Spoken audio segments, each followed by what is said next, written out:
5ই আগস্টের পর যে নেতার নেতৃত্বে আমরা নতুন করে স্বাধীনতা পেয়েছি, আমাদের মাননীয় প্রধানমন্ত্রী বিএনপির চেয়ারম্যান জনাব তারেক রহমানের পক্ষ থেকে শুভেচ্ছা এবং অভিনন্দন। আমি আজকের এই দিনে শ্রদ্ধাভরে স্মরণ করছি বাংলার রাখাল রাজা, মহান স্বাধীনতা যুদ্ধের ঘোষক শহীদ রাষ্ট্রপতি জিয়াউর রহমানকে। আমি শ্রদ্ধাভরে স্মরণ করছি বাংলাদেশের প্রথম নারী মুক্তিযোদ্ধা, সদ্য প্রয়াত এদেশের তিনবারের সাবেক প্রধানমন্ত্রী দেশনেত্রী বেগম খালেদা জিয়াকে। আমি শ্রদ্ধাভরে স্মরণ করছি 25শে মার্চের সেই কালো রাত্রিতে যারা এ জাতির মুক্তির জন্য প্রাণ দিয়েছিলেন, সেই সকল বীর সেনানীদের আমি শ্রদ্ধাভরে স্মরণ করছি। এদেশের মহান মুক্তিযুদ্ধে 30 লক্ষ শহীদদের, যারা এই দেশ মাতৃকার স্বাধীনতার জন্য তাদের বুকে তাজা রক্ত ঢেলে দিয়েছিলেন। আমি শ্রদ্ধাভরে স্মরণ করছি 2 লক্ষ মা বোনদেরকে, যাদের ইজ্জতের বিনিময়ে আজকে আমরা একটি স্বাধীন সার্বভৌম বাংলাদেশ পেয়েছিলাম। বন্ধুরা আমার, ঐতিহাসিক 25শে মার্চ কালো রাত্রিতে সেদিন হানাদার বাহিনী, পাকিস্তানি হানাদার বাহিনী এদেশের নিরীহ মানুষদেরকে, এদেশের স্বাধীনতাকামী মানুষদেরকে হত্যা করার উদ্দেশ্যে ঐতিহাসিক সার্চলাইট নামকরণে তারা এদেশের মানুষকে হত্যা করার জন্য সেদিন গভীর রাতে তারা নৃশংস হত্যাযজ্ঞ চালিয়েছিল। তারা রাজারবাগ পুলিশ লাইন, তারা বিডিআর পিলখানা সহ ঢাকা বিশ্ববিদ্যালয় সহ বিভিন্ন অঞ্চলে তারা সেদিন নির্মমভাবে তারা এদেশের মানুষকে, নিরীহ মানুষকে হত্যা করার উদ্দেশ্যে তারা হত্যাযজ্ঞ চালিয়েছিল। তারা এ জাতিকে মেধাশূন্য করার জন্য তারা ঢাকা বিশ্ববিদ্যালয়ের বিভিন্ন বুদ্ধিজীবীদেরকে হত্যা করেছিল। বন্ধুরা আমার, সেদিন এদেশের নিরীহ নিরস্ত্র বাঙালি জাতি সেদিন তাদের বিরুদ্ধে প্রতিরোধ করার জন্য উঠে পড়ে লেগেছিলেন। সেদিন যে দায়িত্ব ছিল রাজনৈতিক নেতৃত্বের, সেই রাজনৈতিক নেতৃত্ব কিন্তু স্বাধীনতা ঘোষণা দেওয়ার যে ব্যর্থতা দেখিয়েছিলেন, সেখানে কিন্তু আমাদের মহান মুক্তিযুদ্ধের ঘোষক শহীদ রাষ্ট্রপতি জিয়াউর রহমান, উনি কিন্তু সেদিন দায়িত্ব নিয়ে এদেশের স্বাধীনতা ঘোষণা করেছিলেন। বন্ধুরা আমার, আমি আমার বক্তব্য বাড়াবো না, আমি শুধু বলবো যে আকাঙ্ক্ষা নিয়ে, যে উদ্দেশ্য নিয়ে আমাদের এদেশের 30 লক্ষ মুক্তিযোদ্ধারা সেদিন শহীদ হয়েছিলেন, যে 2 লক্ষ মা বোনেরা তাদের ইজ্জত সম্ভ্রম হানি দিয়েছিলেন, সেই লক্ষ্য কিন্তু এখনো আমাদের পূরণ হয়নি। আমাদের নেতা শহীদ রাষ্ট্রপতি জিয়াউর রহমান সেদিন স্বাধীনতা ঘোষণার মধ্য দিয়ে তিনি দীর্ঘ 9 মাস রণাঙ্গনে থেকে মুক্তিযুদ্ধ পরিচালনা করে আমাদের এ জাতিকে উপহার দিয়েছিলেন একটি স্বাধীন সার্বভৌম বাংলাদেশ। তিনি কিন্তু যুদ্ধ পরবর্তী পর্যায়ে তিনি তার ব্যারাকে ফিরে গিয়েছিলেন। পরবর্তীতে এদেশের 1975 সালের সিপাহী জনতার বিপ্লবের মধ্য দিয়ে কিন্তু আবারও এদেশের শাসন ক্ষমতায় অধিষ্ঠিত ছিলেন আমাদের প্রিয় নেতা শহীদ রাষ্ট্রপতি জিয়াউর রহমান।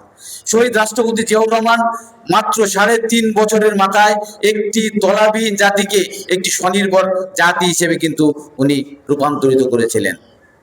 সেদিন চক্রান্তকারী ষড়যন্ত্রকারীরা, সেই পরাজিত শত্রুরা কিন্তু যখনই দেখেছেন একটি স্বল্পোন্নত দেশকে আধুনিক স্বনির্ভর বাংলাদেশে রূপান্তর করার জন্য নিরলসভাবে স্বাধীনতার মহান ঘোষক, বহুদলীয় গণতন্ত্রের প্রবক্তা শহীদ রাষ্ট্রপতি জিয়াউর রহমান নিরলসভাবে কাজ করেছেন, তাদের কিন্তু সে জিনিসটা ভালো লাগেনি। সেই পাকিস্তানি হানাদার বাহিনী ষড়যন্ত্র চক্রান্তের মধ্য দিয়ে, আমাদের পার্শ্ববর্তী রাষ্ট্রের চক্রান্ত ষড়যন্ত্রের মধ্য দিয়ে সেদিন কিন্তু হত্যা করা হয়েছিল স্বাধীনতার মহান ঘোষককে। তাদের ধারণা ছিল স্বাধীনতার মহান ঘোষককে যদি হত্যা করা হয়, আধুনিক স্বনির্ভর বাংলাদেশের রূপকারকে যদি হত্যা করা হয়, তাহলে এই বাংলাদেশ আবারও চিরতরে স্তব্ধ হয়ে যাবে। কিন্তু বন্ধুরা আমার, তার হত্যা করার মধ্য দিয়ে আমাদের প্রিয় নেত্রী, সদ্য প্রয়াত দেশনেত্রী বেগম খালেদা জিয়া, উনি কিন্তু একেবারেই নিতান্ত একজন গৃহিণী থেকে সেদিন এদেশের মানুষকে উদ্ধার করার জন্য উনি রাজপথে নেমে এসেছিলেন। উনি দীর্ঘ 9 বছর আন্দোলন সংগ্রাম করার মধ্য দিয়ে আজকের যে সংসদীয় গণতন্ত্র, সেই সংসদীয় গণতন্ত্র কিন্তু উপহার দিয়েছিলেন আমাদের সদ্য প্রয়াত মরহুমা বেগম খালেদা জিয়া নেতৃত্বে। কিন্তু এ জাতি আবার পেয়েছিল একটি স্বাধীন সার্বভৌম সংসদীয় গণতন্ত্র। আমাদের প্রিয় নেতা শহীদ রাষ্ট্রপতি জিয়াউর রহমান যেমন একদলীয় শাসন থেকে মুক্ত করে এ জাতিকে উপহার দিয়েছিলেন বহুদলীয় গণতন্ত্র, ঠিক তেমনি ভাবে আমাদের প্রিয় নেত্রী দেশনেত্রী বেগম খালেদা জিয়া দীর্ঘ 9 বছর আন্দোলন সংগ্রাম করার মধ্য দিয়ে এ জাতিকে উপহার দিয়েছিলেন আজকের এই সংসদীয় গণতন্ত্র। বন্ধুরা আমার, আমাদের মহান মুক্তিযুদ্ধে আমাদের মহান বীর সিপাহীরা যে আকাঙ্ক্ষা নিয়ে, যে উদ্দেশ্য নিয়ে তারা তাদের বুকের তাজা রক্ত ঢেলে দিয়েছিলেন, আমাদের মহান মুক্তিযোদ্ধারা যে আকাঙ্ক্ষা নিয়ে এদেশকে স্বাধীন করার জন্য তাদের জীবন যৌবনকে বিসর্জন দিয়েছিলেন, তারা সেই দেশটি কিন্তু, সেই স্বপ্ন কিন্তু এখনো আমাদের পূরণ হয়নি।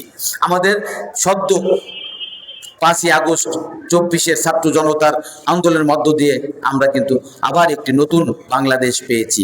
আমি এজন্যই আজকে আপনাদেরকে বলবো, আমাদের প্রিয় নেতা জনাব তারেক রহমানের নেতৃত্বে নতুন যে বাংলাদেশের সূচনা হয়েছে, আমরা যারা আছি, আমরা 71-এর চেতনাকে ধারণ করে, 2024-এর চেতনাকে ধারণ করে আমরা এমন একটি বাংলাদেশ গড়তে চাই। আমাদের প্রিয় নেতা মাননীয় প্রধানমন্ত্রী জনাব তারেক রহমান এমন একটি সম্প্রীতির বাংলাদেশ গড়তে চায়, এমন একটি আধুনিক বাংলাদেশ গড়তে চায়, যে বাংলাদেশে আমরা কোনো হানাহানি থাকবে না, যে বাংলাদেশে কোনো অসাম্প্রদায়িকতা থাকবে না, যে বাংলাদেশ হবে সকল সম্প্রদায়ের মানুষের জন্য একটি সম্প্রীতির বাংলাদেশ, একটি সুখী বাংলাদেশ। বন্ধুরা আমার, আপনারা ইতিমধ্যে লক্ষ্য করেছেন মাননীয় প্রধানমন্ত্রী মাত্র 33 দিন হয়েছে আবার নতুন করে সরকার দায়িত্ব নিয়েছেন। আমাদের হাতের কালি মুছতে না মুছতেই উনি জাতির সামনে যে ওয়াদা করেছিলেন, সেই ওয়াদা কিন্তু আস্তে আস্তে উনি পূরণ করতে শুরু করেছেন। উনি প্রথম ক্যাবিনেট মিটিংয়ে উনি কিন্তু এ জাতির কৃষকদের 10,000 টাকা সুদ সহ ঋণ মওকুফ করেছেন। উনি ক্ষমতায় এসে ফ্যামিলি কার্ড, আমাদের এই ইতিমধ্যে কিন্তু উনি ফ্যামিলি কার্ডের উদ্বোধন করেছেন। অসংখ্য মানুষ কিন্তু ফ্যামিলি কার্ড পেয়েছেন। 13টি উপজেলা কিন্তু ইতিমধ্যে পেয়েছেন। আগামী 1 বছরের মধ্যে এদেশের 1 কোটি মানুষের হাতে এই ফ্যামিলি কার্ড পৌঁছে যাবে। উনি কিন্তু ইতিমধ্যে 56 জেলায় যে খাল খননের যে কর্মসূচি দিয়েছিলেন, ওই কর্মসূচি উনি উদ্বোধন করেছেন। আপনারা লক্ষ্য করবেন, ইতিমধ্যে উনি কৃষি কার্ডের ব্যাপারে যে প্রতিশ্রুতি দিয়েছিলেন, সেটা অনেক দূর এগিয়ে যাচ্ছে। আগামী 15 তারিখের মধ্যে একটি পাইলট প্রজেক্ট হিসেবে এটিও আপনাদের সামনে ওনারা উপস্থাপন করবেন। এই জন্য আমি চাই, আমাদের মাননীয় প্রধানমন্ত্রী যে নতুন স্বপ্ন নিয়ে, যে নতুন আকাঙ্ক্ষা নিয়ে এদেশের মানুষ সেদিন দেশ স্বাধীন করেছিল, সেই স্বাধীনতার স্বপ্ন পূরণ করার জন্য উনি আজকে নিরলসভাবে কাজ করে যাচ্ছেন। আমি চাই এদেশের মানুষ ঐক্যবদ্ধভাবে মাননীয় প্রধানমন্ত্রীর এই উদ্যোগকে স্বাগত জানিয়ে, এই কর্মকাণ্ডকে স্বাগত জানিয়ে আগামী একটি সুখী সমৃদ্ধ বাংলাদেশ, একটি আধুনিক বাংলাদেশ গড়ব, এটাই হোক আজকে আমাদের এই প্রতিশ্রুতি। সবাই ভালো থাকবেন, সুস্থ থাকবেন। আমি আবারও আমি কালোরা 25শে মার্চের কালোরাত্রিতে যেসব বীর সিপাহীরা সেদিন আত্মাহুতি দিয়েছিলেন, তাদের বিদেয়ী আত্মার প্রতি শ্রদ্ধা জানিয়ে শেষ করছি।